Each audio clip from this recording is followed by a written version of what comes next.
పోలీసులు 3 దశాబ్దాలుగా ఆమె కోసం గాలించారు. వందలాది మంది పోలీసు బృందాలు దేశవ్యాప్తంగా ఎంత వెతికినా ఆనవాళ్లు దొరకలేదు. చివరకు ఏఐ టెక్నాలజీతో క్లూ దొరికింది. ఒక నెత్తుటి గతం, ఒక అద్భుతమైన చేజింగ్. తప్పకుండా మిమ్మల్ని ఈ కేసు ఆశ్చర్యపరుస్తుంది. ఆ రోజు 1990 ఫిబ్రవరి 21. అది కేరళలోని మావెలిక్కార ప్రాంతంలోని మాంగాకులి. సాయంత్రం 4:30 అవుతోంది. ఆ ఊరి రోడ్డు పక్కన ఒక చిన్న కూరగాయల షాప్లో పాపచ్చన్ అనే వ్యక్తి ఉన్నాడు. అతడు ఆందోళనగా అటూ ఇటూ తిరుగుతున్నాడు. సాధారణంగా 4 గంటలకల్లా తన భార్య మరియమ్మ షాప్కు వచ్చేయాలి. ఆమె వచ్చాక పాపచ్చన్ ఇంటికి వెళ్ళి స్నానం చేసి కాసేపు అయ్యాక మళ్ళీ షాపుకు వస్తాడు. అప్పుడు మరియమ్మ ఇంటికి వెళ్తుంది. ఇది క్రమం తప్పకుండా జరిగే రోజువారీ పద్ధతి. కానీ ఆ రోజు 4:30 దాటినా మరియమ్మ ఇంకా రాలేదు. షాపుకు వచ్చే కస్టమర్లకు కూరగాయలు ఇస్తున్నాడే గాని పాపచ్చన్ మనసంతా ఇంటి దగ్గరే ఉంది. 5 గంటలైనా ఆమె రాకపోయేసరికి పాపచ్చన్ షాపుకు తాళం వేసి ఇంటి వైపు అడుగులు వేశాడు. ఇంటికి వెళ్ళాక మరియమ్మ మరియమ్మ అని గట్టిగా పిలిచాడు. లోపల నిశ్శబ్దం తప్ప సమాధానం లేదు. ఇంటి ముందు ఉన్న తలుపులు మూసి ఉన్నాయి. అందువల్ల ఇంటి వెనక వైపు వెళ్ళాడు. అక్కడ వెనక తలుపును తాకగానే అది మెల్లగా లోపలికి తెరుచుకుంది. అప్పుడు పాపచ్చన్ వంటింట్లోకి అడుగుపెట్టాడు. అడుగు పెట్టిన మరుక్షణం అతని ముఖం మారిపోయింది. నేలపై అతని భార్య మరియమ్మ బోర్లా పడి ఉంది. ఆమెకు ఒక తువ్వాలు గట్టిగా చుట్టూ ఉంది. ఆ తువ్వాలు రక్తంతో తడిసి ముద్దైపోయింది.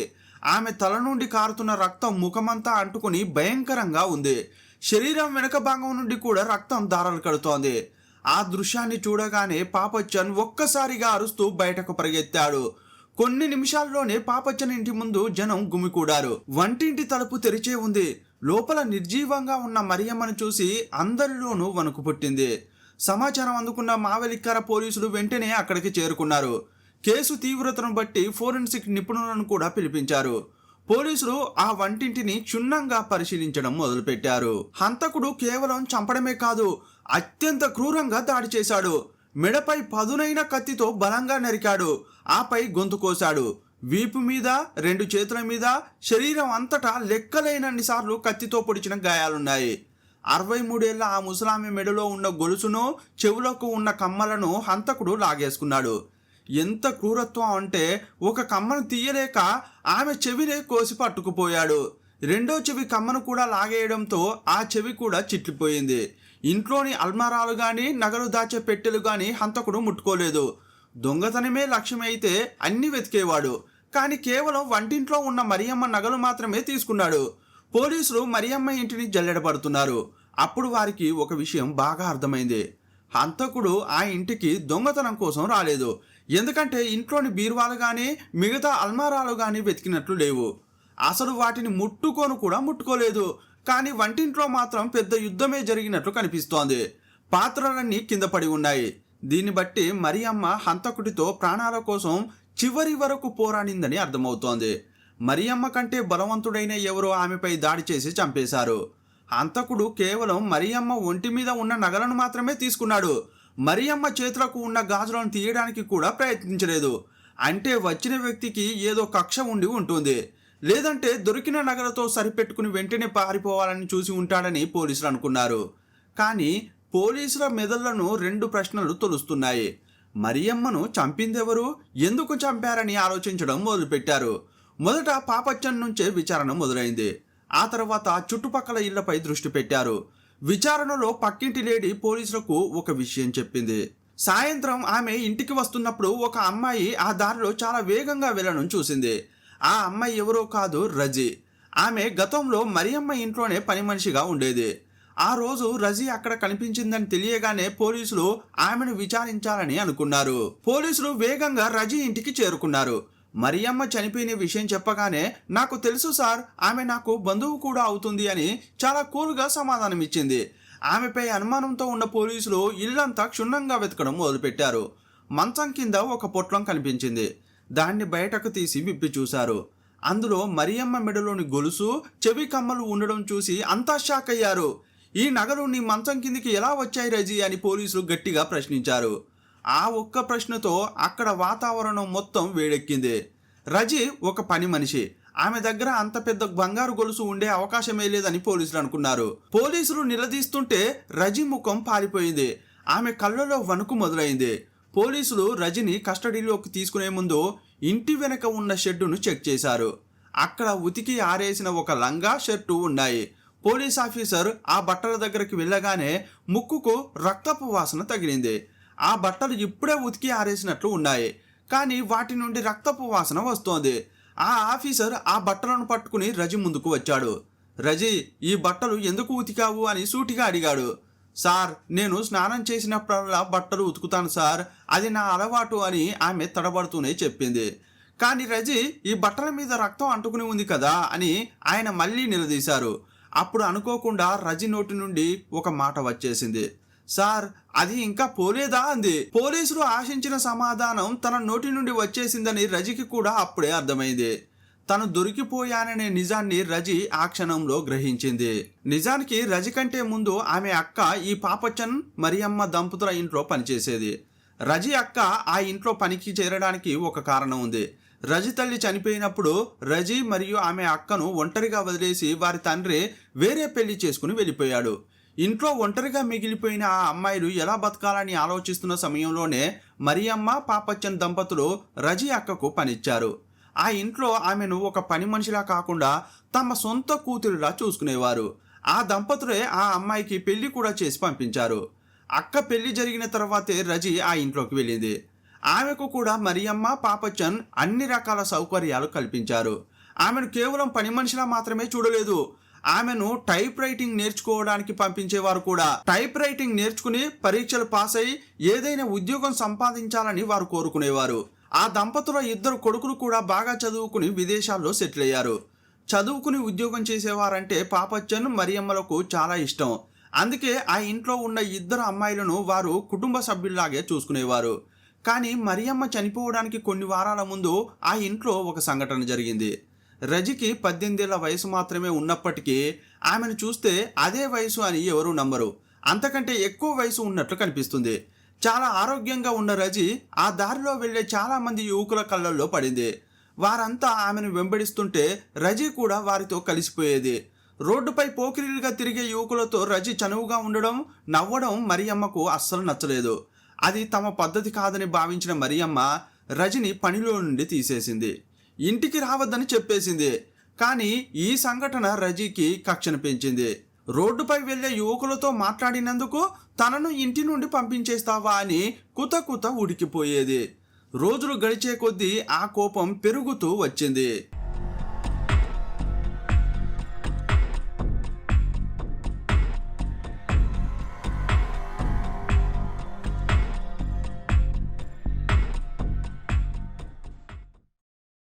ఫిబ్రవరి 21వ తేదీన పగటిపూట ఎవరికంటా పడకుండా మరియమ్మ ఇంటికి రెజీ వచ్చింది. ఇంటి వెనక వైపు నుండి వచ్చి మరియమ్మకు తెలియకుండా టెర్రస్ పైకి ఎక్కి అక్కడ దాక్కుంది.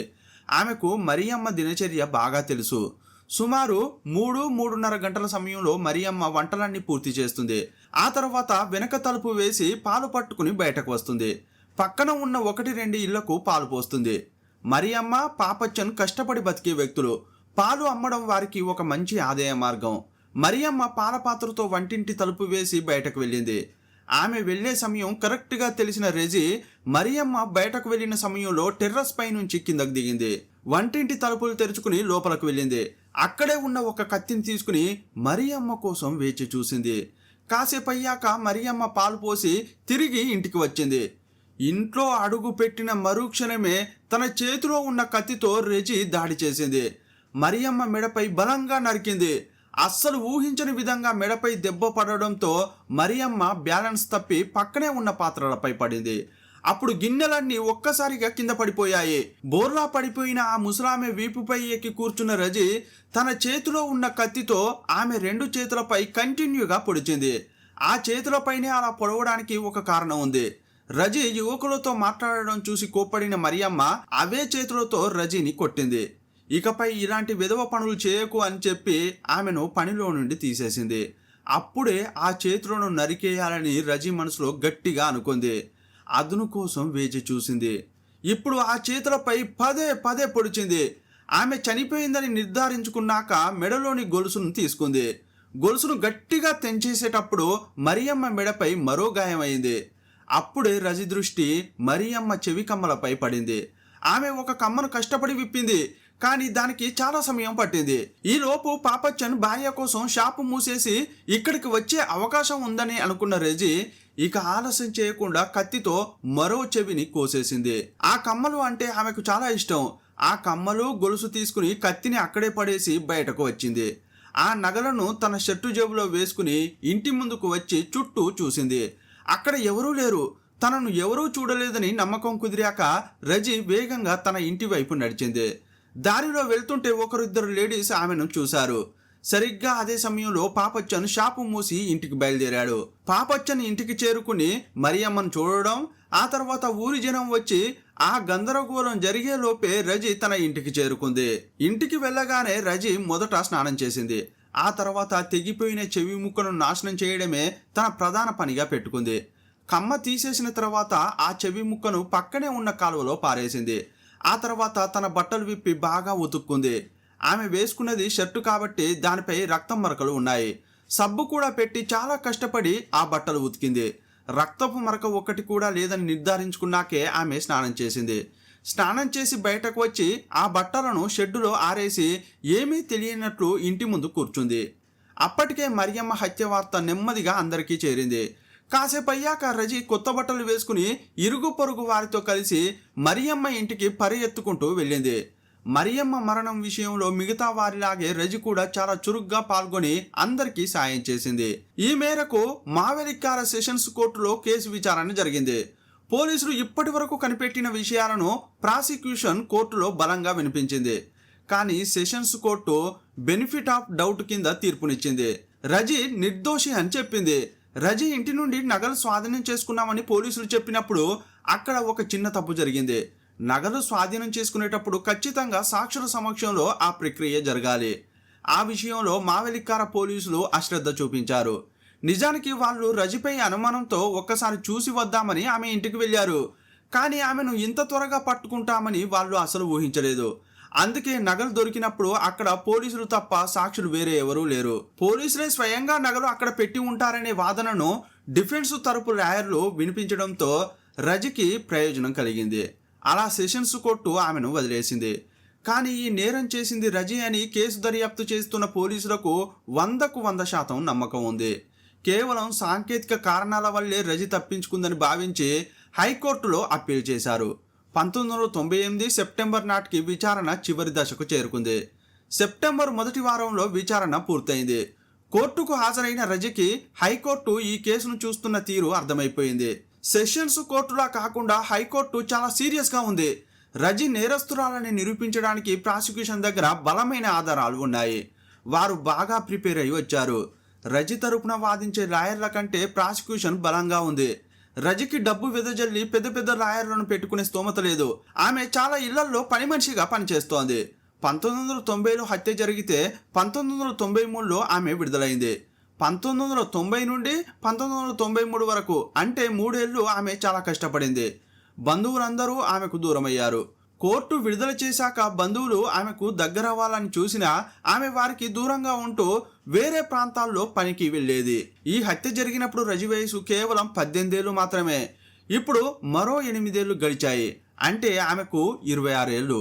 ఏదేమైనా ఆమె జీవితం దుర్భరంగా సాగుతున్న సమయంలో హైకోర్టులో తుది వాదనలు జరిగాయి. హైకోర్టు తీర్పు చెప్పడానికి 1998 సెప్టెంబర్ 11వ తేదీని నిర్ణయించింది. సెప్టెంబర్ 11వ తేదీన హైకోర్టు తీర్పునిచ్చింది. సెషన్స్ కోర్టు తీర్పును రద్దు చేసి రజికి జీవిత ఖైదు శిక్ష విధించింది. మరుసటి రోజు పేపర్లలో ఇది ముఖ్యమైన వార్తగా రావాలి. కానీ నెక్స్ట్ డే వార్త మరోలా ఉంది. హైకోర్టులో జీవిత ఖైదు తీర్పు విన్న రజి పోలీసులను బురిడీ కొట్టించి మాయమైపోయింది అనే వార్త మరుసటి రోజు పత్రికల్లో వచ్చింది. అప్పట్లో ఇదొక సంచలనమైన వార్తగా మారింది. పోలీసుల కళ్ళు గప్పి పారిపోవడంతో వారు సవాల్గా తీసుకున్నారు. ఒక యువతి తమను మోసం చేసి తప్పించుకుందన్న వార్తను వారు తట్టుకోలేకపోయారు. రజిని పట్టుకోవడానికి పోలీసులు శతవిధాల ప్రయత్నం చేశారు. చాలా చోట్ల గాలించారు. మొదట పోలీసులు రజి బంధువుల దగ్గరకు వెళ్ళారు. రజి ఎక్కడికి వెళ్ళే అవకాశం ఉందని ప్రశ్నించారు.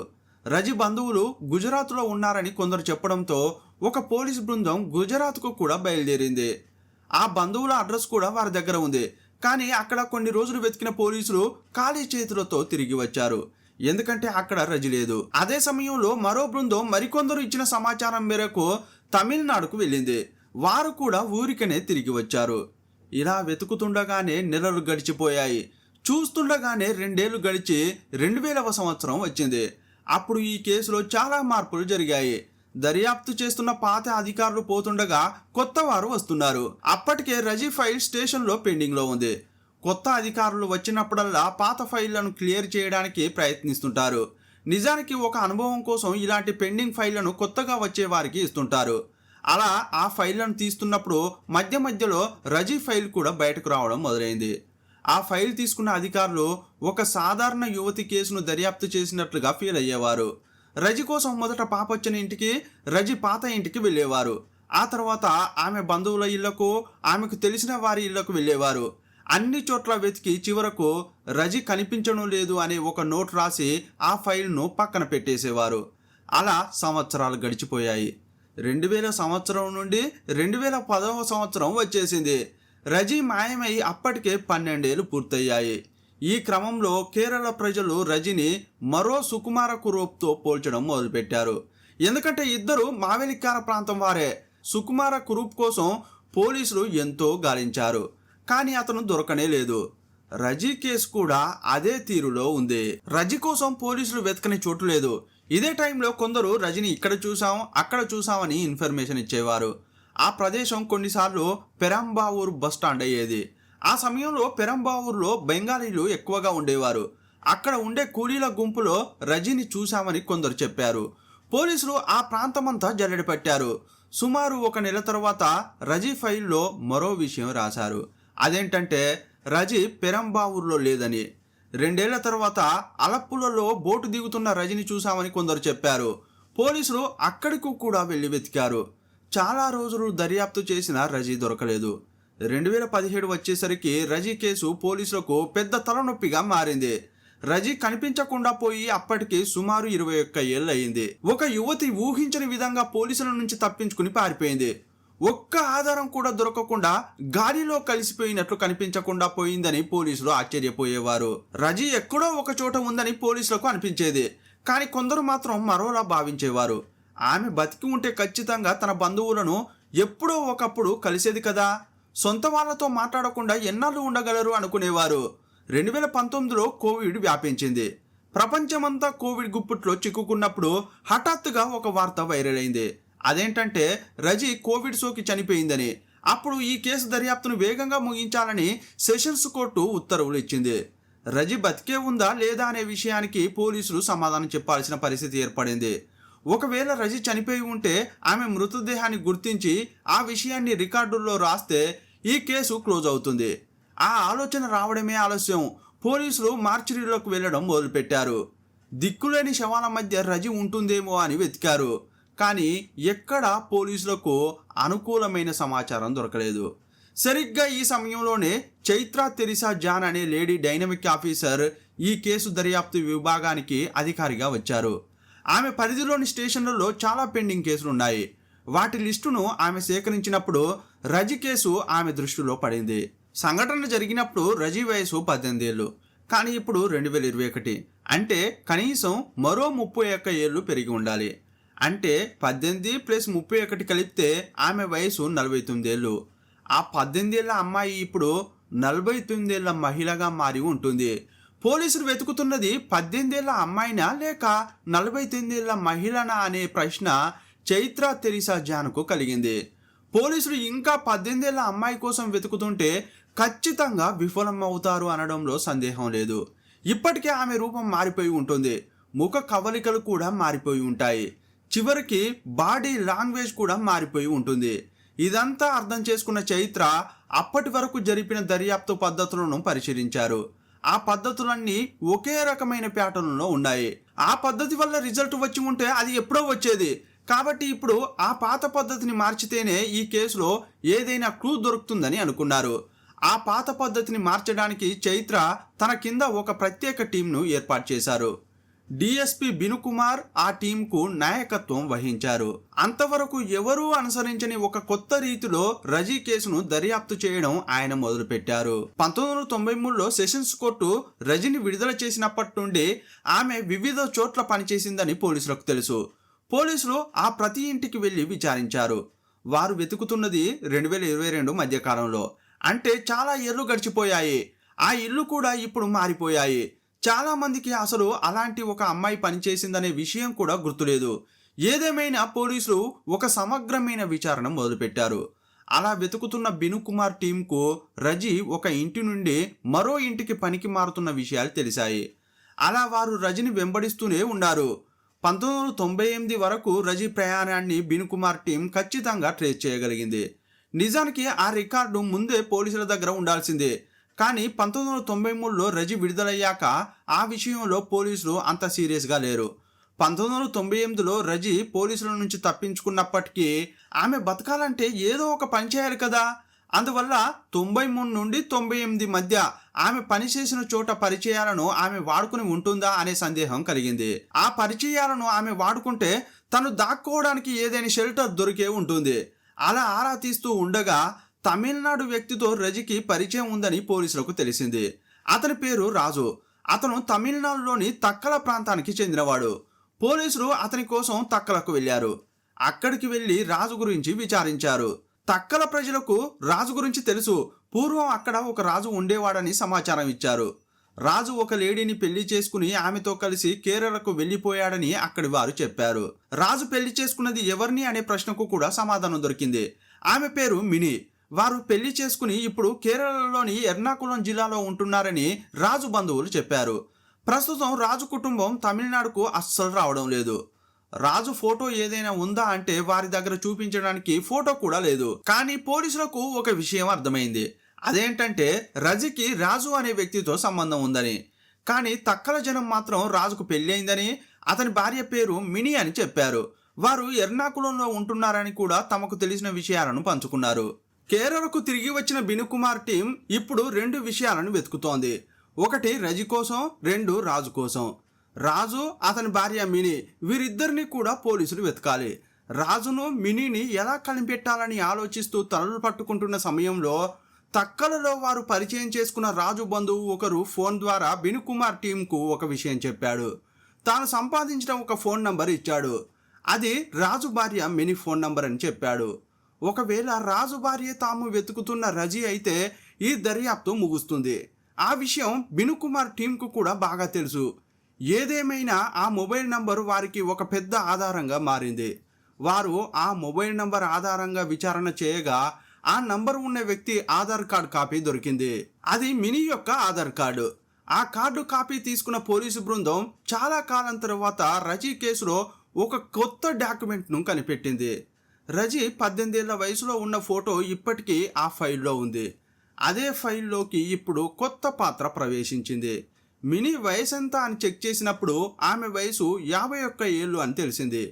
51 ఏళ్ల మినీ ఫోటోను, రజీ పాత ఫోటోను చైత్ర పక్క పక్కనే పెట్టుకుని మార్చి చూసింది.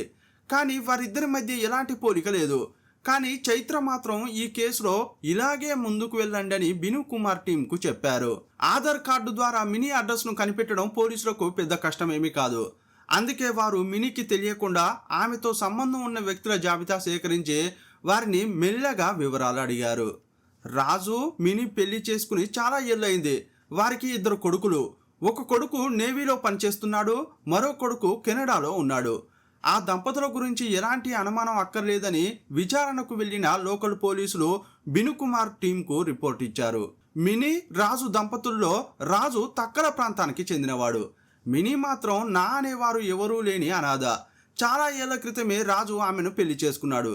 ఇంతకీ ఈ కేసులో మినీని అనుమానించవచ్చా లేదా అనేది పోలీసులకు తెలియాలి. అందువల్ల చైత్ర ఒక పని చేశారు. తన దగ్గర ఉన్న 18 ఏళ్ల రజీ ఫోటోను ఏఐ టూల్ సాయంతో 51 ఏళ్ల లేడీగా మార్చే ప్రయత్నం చేశారు. అలా ఆ ఫోటోను మార్చినప్పుడు 51 ఏళ్ల లేడీ ఫోటో ఒకటి వచ్చింది. ఆ ఫోటోను, మినీ ఫోటోను పక్క పక్కన పెట్టుకుని చూస్తే ఒక చిన్న పోలిక కనిపిస్తోంది. ఆ పోలిక పోలీసులను ఆశ్చర్యపరిచింది. వారు ఊహించని విధంగా ఆ ఏఐ టూల్ రజీ ఫోటోను మినీ ఫోటోకు చాలా దగ్గరి సంబంధం ఉన్నట్లుగా మార్చింది. ఇప్పుడు పోలీసులు ఆ విషయం కన్ఫర్మ్ చేసుకోవాలి. రజీ మినీ ఒక్కరా కాదా అనేది తేలాలి. ఇప్పటి వరకు రాజును కానీ మినీని కానీ పోలీసులు సంప్రదించలేరు. వారికి పోలీసులు విచారణ చేస్తున్నారన్న అనుమానం కలగకుండా జాగ్రత్త పడ్డారు. ఒకరోజు మినీ పనిచేసే టెక్స్టైల్ షాపుకు పోలీసులు వెళ్లారు. ఆమె అక్కడ సేల్స్ గర్ల్గా పనిచేస్తోంది. ఆమె వయసు ఇప్పుడు 51 ఏళ్ళు. పోలీసు బృందం సివిల్ డ్రెస్లో ఉంది. ఆ షాపులోకి వెళ్ళిన అధికారులు వేర్వేరు చోట్ల నిలబడ్డారు. ఒక అధికారి మినీ దగ్గరకు వెళ్ళి ఒక డ్రెస్ను చూపించి అది తీయమని చెప్పాడు. మినీ వెనక్కి తిరిగి కబోర్డ్ నుండి ఆ డ్రెస్ తీస్తున్న సమయంలో ఆ అధికారి మెల్లిగా రజీ అని పిలిచాడు. ఆ పిలుపు వినగానే మినీ ఒక్కసారిగా ఉలిక్కిపడి వెనక్కి తిరిగింది. ఆ పోలీసు అధికారిని చూసింది. అలా తిరిగి చూసిన మినీ ఆ అధికారిని చూస్తూ పలకరింపుగా నవ్వింది. మీరు ఎవరో ఒకరు నన్ను వెతుక్కుంటూ ఎప్పటికైనా వస్తారని నాకు తెలుసు అని అంది. ఈలోపు షాప్లో ఉన్న మిగతా పోలీసులు కూడా ఆమె దగ్గరకు వచ్చారు. వారితో మినీ ఏమందంటే, సార్, మీరు అనుమానిస్తున్న రజని నేను పరారీలో ఉండి ఇప్పటికీ 27 ఏళ్ళు అయింది. మీరు నన్ను అరెస్ట్ చేయవచ్చు అని ఎలాంటి తడబాటు లేకుండా చెప్పింది. తానే రజీనని ఆమె ఒప్పుకోవడంతో పోలీసులకు ఏం చెప్పాలో అర్థం కాలేదు. నిజానికి తాము గెలిచామా లేక మినీ గెలిచిందా అని చెప్పలేని పరిస్థితి ఇది. 27 ఏళ్లుగా పోలీసులను మోసం చేసి పరారీలో ఉందనేది రజీపై ఉన్న నేరం. కానీ రజీ నిజానికి దాక్కోలేదు. పోలీసుల కళ్ళ ముందే ఉంది. మరో పేరుతో మరో గుర్తింపుతో ఆమె ఈ ఊరిలోనే పెరిగింది. కేరళలోనే పనిచేసింది. పెళ్లి కూడా చేసుకుంది. 2 పిల్లలకు జన్మనిచ్చింది. వారిని పెంచి పెద్ద చేసి మంచి స్థితికి చేర్చింది. ఇక చాలు అని రజికి అనిపించి ఉండవచ్చు. అందుకే ఆమె ఎలాంటి ప్రతిఘటన లేకుండా నేరాన్ని ఒప్పుకుంది. ఆమె గనుక నేను రజని కాదు అని వాదించి ఉంటే ఆమె రజనినే అని నిరూపించడానికి పోలీసులు చాలా కష్టపడాల్సి వచ్చేది. ఈ నిజం తెలిసినప్పుడు రజి భర్త రాజు షాక్ అయ్యాడు. చాలాసార్లు మినీని ఆమె బంధువుల గురించి అడిగినప్పుడు, నాకు మా బంధువులకు మధ్య ఒక కోర్టు కేసు ఉంది, అందుకే వారిని వదిలేశాను. వారంతా నన్ను మోసం చేశారు. ఇక వారితో నాకు సంబంధం వద్దు అని మినీ చెప్పేది. అందుకే రాజు ఆమెను బంధువుల గురించి మళ్ళీ మళ్ళీ అడగలేదు. హైకోర్టు విధించిన జీవిత ఖైదులో మిగిలిన కాలాన్ని ఆమె జైలులో గడపాలి కదా.